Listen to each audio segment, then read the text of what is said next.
Zidane Munshi, পিতা ওবায়দুল মুন্সি, পাটগাতি তেরোখাদা, খুলনা।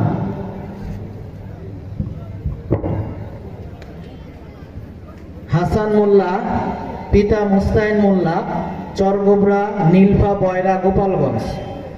রমিম ফকির, পিতা আরিফ ফকির, হারিয়াদা, মোল্লাহাট, বাগেরহাট। হুজাইফা মোল্লা, পিতা মাওলানা হুসাইন মোল্লা, গাংনী, মোল্লাহাট, বাগেরহাট।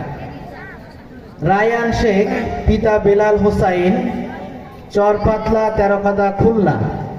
আমানুল্লাহ বিশ্বাস, পিতা মাওলানা রবিউল ইসলাম, চর উদয়পুর, মোল্লাহাট, বাগেরহাট।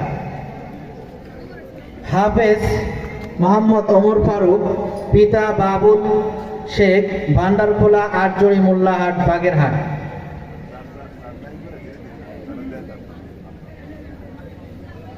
হাফেজ মাহবুব শেখ, পিতা আরিফ শেখ, চর আটজড়ি, মোল্লাহাট।